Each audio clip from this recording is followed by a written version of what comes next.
ओम सद्गुरु प्रसाद। कभी कभी बोलता है ये बहुत अच्छा जिज्ञासु है, फिर कभी कहता है ये कैसा जिज्ञासु है। तो जजमेंटल बुद्धि है, दूसरे में दखल अंदाजी करती है। मन बेखबर होने में डरता है कि कोई मेरे को मूर्ख नहीं समझे। अगर तुम इसमें खुश हो कि मुझे कुछ नहीं जानने का है, तो तुम मन से परे जा चुके हो। तुम आराम में आओ बिना कुछ खबर लिए, और समझो कि मैं मन से बहुत परे चला गया। तभी तुम डिपर ब्रह्म को जान सकेंगे। तभी तुम डीपर ब्रह्म को जान सकेंगे, जो अंदर निराकार से जागृत होता है। तुम्हारे हर सेल में निराकार जाग रहा है, पूर्ण जागृता वाला है। तुम्हारे सारे सारे शरीर नश नश में राम बैठा हुआ है। जागृता माना बॉडी की पूरी जागृता। एक एक नस में जानी जाननहार बैठा हुआ है।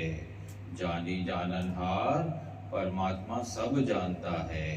तो मैं कुछ सोचूं न सोचूं, वो परमात्मा सब जानकारी देता है। कितना सब्जी में हल्दी चाहिए, कितना नमक चाहिए, सब पता चल जाता है ना। ये दूसरे की कुर्सी है, इस पे नहीं बैठो। कोई कितने बजे चाय पिएगा, सब जानकारी अंदर वाला राइट टाइम पे राइट प्रेरणा देता है। अंदर के सेल्स भी टाइम पे उठाते हैं, टाइम पे सेवा कराते हैं। जागृत सेल्स है न 5 बजे उठाते हैं। तो ऑब्जर्व करो कि परमात्मा कैसे जागृत होके हर सेल्स को चला रहा है। आजकल ऐसी गाड़ियां निकली हैं, बाजू से कोई गाड़ी निकलेगी, टक्कर न हो तो पहले से ही जोर से आवाज करने लगेगी। जो ड्राइवर होगा वो संभाल लेगा। पीछे से समझो फास्ट गाड़ी आती है, तो नॉर्मल गाड़ी होगी तो कोई भी ठोक देगा। पर जो स्पेशल गाड़ी होती है, उनकी ऑटोमेटिकली एक्सीडेंट होने का कम चांस होता है। उनको दूर तक मालूम पड़ता है। हम लोग लखनऊ से कानपुर आते हैं, नॉर्मल कार में 2 घंटा लगता है। जो स्पेशल 45 लाख रुपए वाली गाड़ी में आया तो 1 घंटे में ही पहुंच जाता है। ऐसे ही किसी किसी मनुष्य में परमात्मा एक्टिव है। गाड़ी की बात छोड़ो, पर हर चीज में एक्टिव यानी जीवित परमात्मा है। जब भी तूफान या प्रलय आता है तो पंछी लोग पहले भागते हैं। शहद छोड़ के भूकंप आता है तो पहले ही पंछी ची ची करने लगते हैं, भागना शुरू कर देते हैं आपे ही। नदी की तरफ भाग जाते हैं जानवर लोग, तो हमको भी मालूम पड़े ना कि ये मनुष्य को ये चीज पसंद नहीं है, तो हम वो वाइब्रेशन से उसको आराम दे सकते हैं। हमारे अंदर सब सेल्स एक्टिव होने चाहिए। भगवान बोलते थे मेरी नश नश को आंखें हैं। अपनी तो आंख एक ही है, उसकी 1000 हैं। किसको क्या शब्द चाहिए, अंदर नोवर बताएं ना कि ये शब्द से इसका मन शांत हो जाएगा। नहीं तो बोलेंगे कि इस प्रॉब्लम का हमको सॉल्यूशन नहीं आ रहा है। गुरुजी से पूछो, कोई अज्ञानी से बात करता है कि मेरा बेटा पीता है, तो वो क्या बोलेगा? पर ज्ञानी को बताएगा तो बोलेगा उसको प्यार चाहिए, उसको ब्लेसिंग चाहिए। एक बच्चा एबनॉर्मल पैदा हुआ। एक पंडित ने बोला ये जब भी 20 साल का होगा तो ठीक हो जाएगा। तभी तक लोग उसको मारते थे कि पढ़ता नहीं है, रास्ते पे चिल्लाता है। तो किसी के नौवर ने बोला ये ठीक होने वाला है, इसको खाली प्यार करो। आखिर वो बच्चा 20 साल के बाद अच्छा कमाने लगा, पढ़ाई करने लगा और अच्छा हो गया। अपनी दुकान संभाल के लाखों रुपया कमाने लगा। किसी के सुझाव से उसको शांति से पाला गया तो उसकी लाइफ शांति वाली हो गई। किसी को ब्लेसिंग दो तो वो आपे ही वो गलती छोड़ देगा। गुरु बोलता है ब्लेसिंग से सब बात बन जाएगी, तुमको कुछ करने की जरूरत नहीं है। हर चीज के लिए ब्लेसिंग की जरूरत है। ब्लेसिंग करके अपना रास्ता ले लो। रिपीट कोई बात को नहीं करो। रिपीट कोई बात को नहीं करो। ये ऐसा करता है, नौकर ऐसा करता है। उससे निभाना तुम्हारा नोबल सुजाग होना चाहिए। उससे निभाना तुम्हारा नोबल सुजाग होना चाहिए कि इससे कैसे निभाऊं। साइलेंस में सब हालतें ठीक हो जाती हैं। साइलेंस में सब हालतें ठीक हो जाती हैं। खाली साइलेंस करो, देखो कि सारी प्रकृति आपे ही बनी हुई मिलेगी। ठंडी प्यार वाली, करुणा वाली, झुकी हुई मिलेगी। जब तक चील के मुंह में मांस है, दूसरी चीलें आकर टुक टुक करती रहेंगी, ये मांस का टुकड़ा मुझे दे।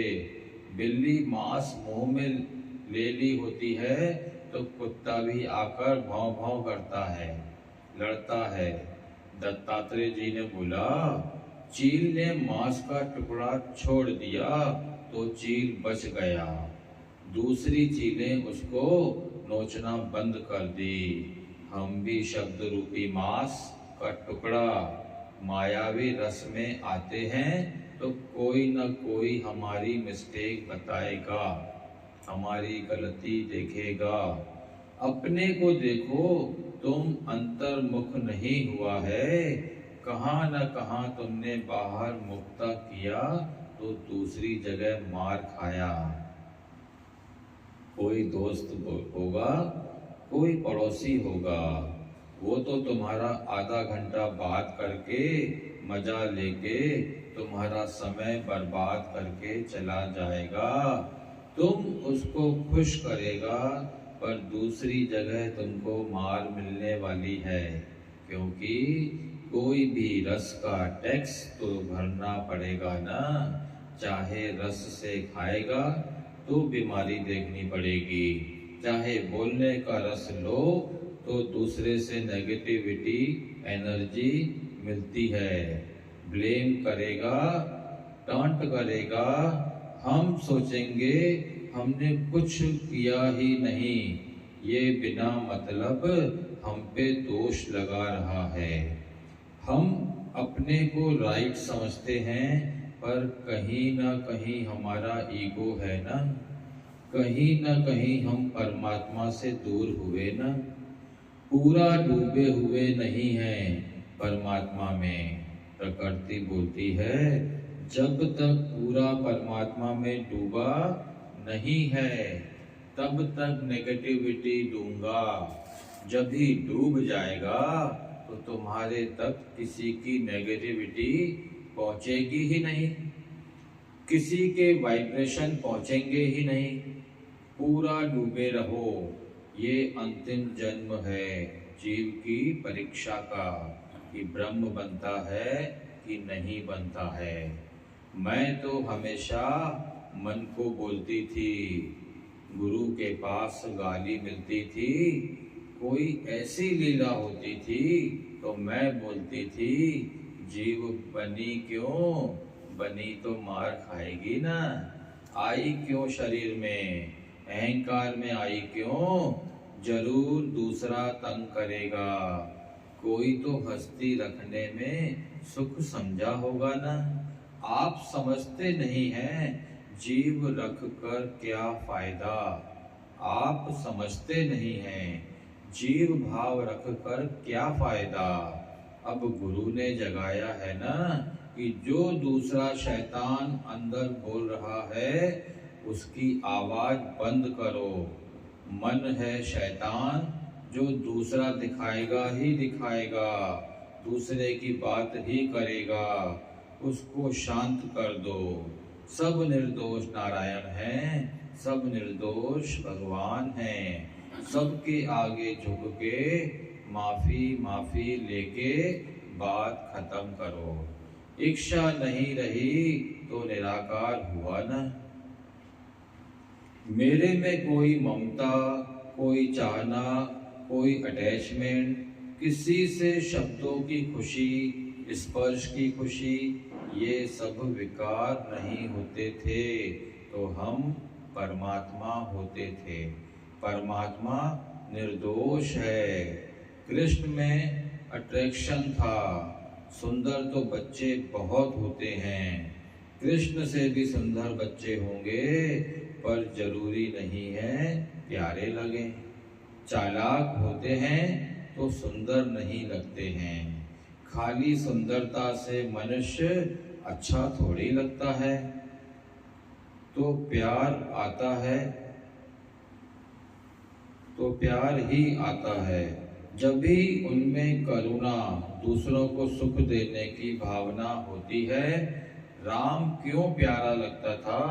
क्योंकि वो खेल खेल में भी अपने भाइयों को हराता नहीं था, वो हार जाता था।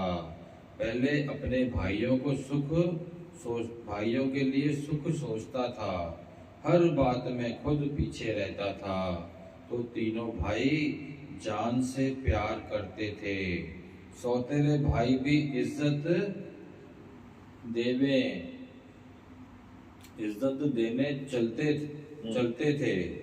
सौतेले भाई भी इज्जत देते चलते थे। अपनी आत्मा से जो जितना प्यार करेगा वो दूसरों को भी प्यार कर सकेगा। जब भी परमात्मा से प्यार करेंगे तभी सबसे प्यार कर सकेंगे। हरिओम हरिओम। नोर माने क्या है? नोर मतलब क्या?